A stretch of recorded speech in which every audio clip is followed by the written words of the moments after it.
Hello friends, in my previous video we have seen the topic that is law of mass, action and charge balance equation for extrinsic semiconductors. Now we will discuss another important topic of semiconductor, that is direct and indirect band gap semiconductor. From this topic you can have numerical or objective type questions in engineering services and numerical in gate, or 1 mark question in gate as well. So from that point of view it is important topic. So let us talk about the direct and indirect band gap semiconductors. Direct band gap semiconductors I'll be talking first. So what is meaning of direct band gap semiconductors? We have, let us see, draw the energy band diagram now. I'll be drawing just like this. Say this is valence band, this is conduction band. Now try to understand the concept of electron hole recombination in the semiconductor. Generation and recombination, just basic, just understanding point of view. When there is electron in the conduction band, it recombines with the holes in the valence band. It's basically continuous phenomena. So when electron from the conduction band falls back on the hole in valence band, during this process the electron loses the energy, and electron loses this energy always in the form of radiation. Remember, when you excite the electron from valence band to conduction band, that excitation can be in different ways. For example, you can supply heat to the material, electron can jump from valence band to conduction band. You can supply radiation to the material, electron can jump from valence band to conduction band. You can hit the material with electrons. You can, in that case also, electron can jump from valence band to conduction band. So electron from valence band to conduction band can be transferred using different techniques, different methods. So there are a number of ways with which I can excite an electron from valence band to conduction band. That energy required for jumping the electron from valence band to conduction band is equal to band gap.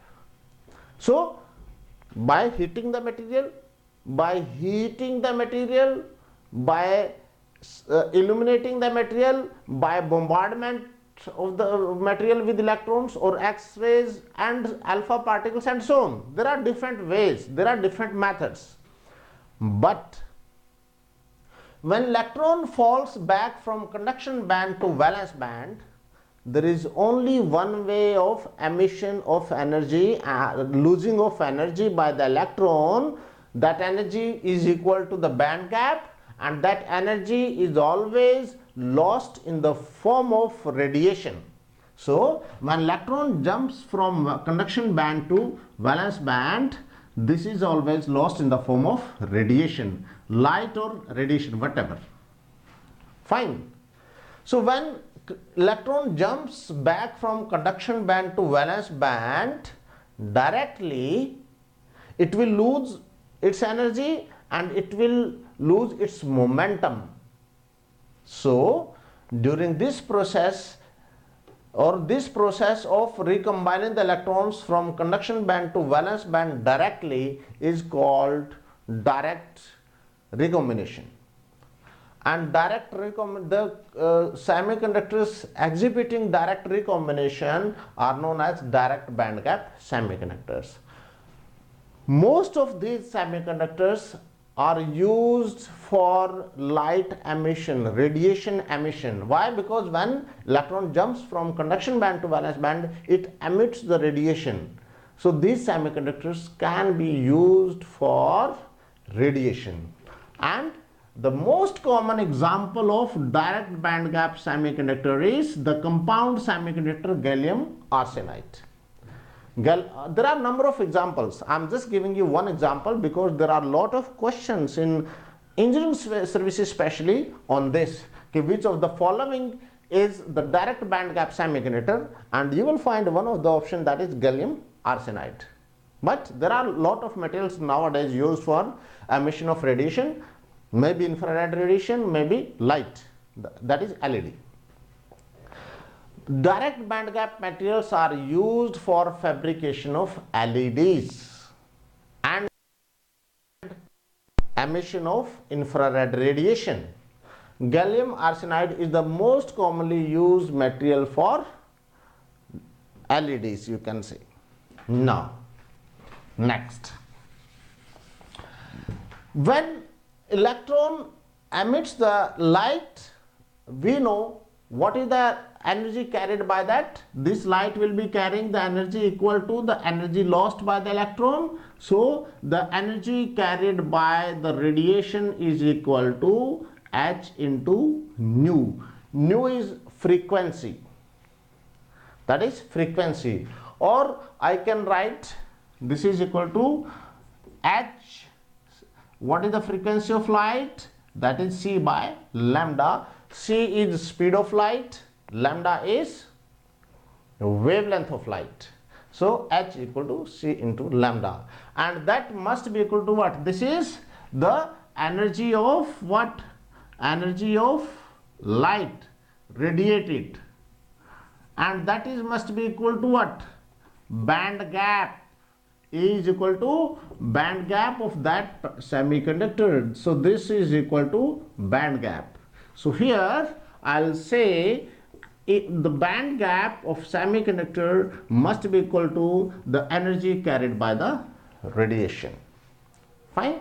So here I'll write the wavelength of light emitted is equal to Hc into lambda, Hc divided by band gap. This is important expression, but you don't need to remember it, because I need to remember H, that is H is what? Planck's constant. I need to remember H, I need to remember C, and these are constants. So rather than this, I will, by putting the values of this, that is value of Planck's constant, and this, I can get lambda equal to 12400 by band gap in electron volt, that many angstrom. You should remember this expression directly rather than this. So this is obtained by putting value of Planck's constant, which is a constant, and C, which is a constant. C is what? 3 into 10 power 8. H is what? That is approximately equal to 6.23 into 10 power minus 34, something like this. So by putting these values, you will be getting this. So I have the expression of wavelength of light emitted by the electrons during direct recombination process. And remember, 1 angstrom is equal to what? 10 is to the power minus 10 meter, that is unit of length. So here I can replace 1 angstrom equal to what? Further, rather than writing 10 to the power minus 10 meter, I can write it like this as well. Lambda equal to 1.24, so it will remain 10 to the power minus 6 if you take minus 4 from this, divided by band gap in electron volt, and this will be in micrometer. So wavelength can be in form of, this is again very important. So wavelength can be in form of angstrom, wavelength can be in the form of micrometers, and these are very important expressions from examination point of view. You have lot of numericals in GATE as well as engineering services, and maybe in ISRO as well. So you should remember this expression. I will be taking numericals separately from my laptop directly on the screen, just like analysis I have taken, so that the time in calculation is saved. I'll be giving all the questions which have appeared from this particular topic. So now let us talk about indirect band gap semiconductors. Indirect band gap semiconductors. So in case of indirect band gap semiconductors, there can be 1 mark question in engineering in GATE, and of course one objective type question in engineering services as well. But that is not from numerical point of view, it is just theoretical topic. So in case of indirect band gap semiconductors, what we have, let us see this again. We have conduction band, we have valence band, and there is one level that is known as defect level. इसको defect level भी बोल देते हैं, and or this is also known as recombination level, or this is also known as trap level. You can give the different names. So in case of indirect band gap semiconductors, there is a typical behavior of the semiconductor. That behavior is observed in 2 cases. Number 1, when there is a defect in the semiconductor, that is lattice defect.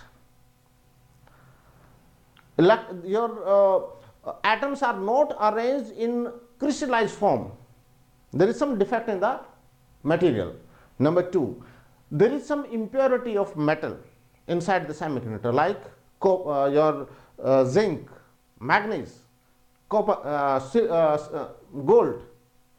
So when there is impurity or defect in the semiconductor, we have some intermediate energy level which is known as ER. I'll denoting it as ER. So from this is what? Highest level of conduction band. This is what? Lowest level of valence band. So electron will jump to this level first and it will emit the radiation. Radiation, how much? Radiation equal to having energy equal to EC minus ER, that gap. And since it is a small gap, so in most of the cases when it loses the energy, it is important here that energy while losing is always in the form of heat. That is in the form of heat. So when electron comes here, electron jumps from conduction band to trap level, it will stop. It will stop at that level and it will lose the momentum. And when momentum is lost by any moving particle, that results into loss of energy in the form of heat. So now again, after maybe there is a possibility here that electron is trapped here. It will remain here. That is one possibility. Second possibility, after some time it falls back here. That is another possibility. If electron is trapped permanently here, then I need to supply additional heat to the electron so that it goes back to the conduction band. So what has happened in this process? When electron is jumping from here to here from conduction band to the recombination level, I have lost electron from the conduction band,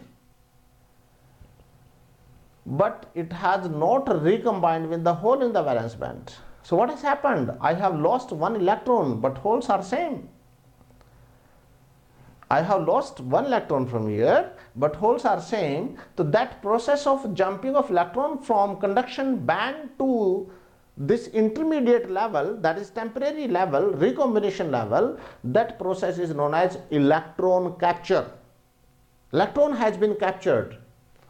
It has not recombined with the hole. Now that captured electron at this place, what may happen after some time? The electron from here can jump back to the valence band. Now important concept. When electron from this point to this point is jumping here, electron has disappeared from this place, a hole has disappeared from this place, electrons may not have. That is known as hole capture. So I am assuming there are certain electrons here and there are some states here. So electron from here may be jumping at this, that is known as hole capture.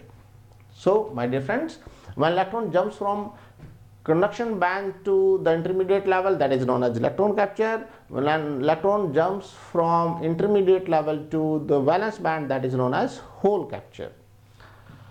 And again this will be resulting into the loss of energy in the form of heat. So indirect band gap semiconductors are basically not used for emission of light, just like direct band gap semiconductors. The most common example of such type of materials, examples are silicon and germanium. These are indirect band gap semiconductor. There is one more semiconductor, that is gallium phosphide. Now interesting point here is, it is indirect band gap semiconductor, but still used for LED, emission of light. So there must be something here which is giving us the radiation. So what is that? Although it is in direct band gap semiconductor, but in that case that loss of hole, one electron jumps here and it again jumps directly to this place. So during this process it may be emitting the light. That depends upon the level of this recombination level. So if it is close to conduction band, so this much gap may be resulting into generation of light, emission of light rather. So now here we have introduced one concept, that is trap or recombination. What is trap or recombination? Basically, when electrons are there in the conduction band, when it is jumping to the valence band, it is emitting the radiation for LED purpose, but sometimes these traps and defect levels are not defect level rather, these traps or recombination centers are introduced forcibly, intentionally in the semiconductor to control the conductivity of the semiconductor. Such type of semiconductors in which the conductivity is controlled by introducing additional trap center or recombination center are nothing but photoconductors. So when we discuss about photoconductors, I'll give you the example of these trap centers again. For the time being, I'll be taking the examples on the screen of the laptop or based on that direct band gap semiconductors. Just wait for the examples.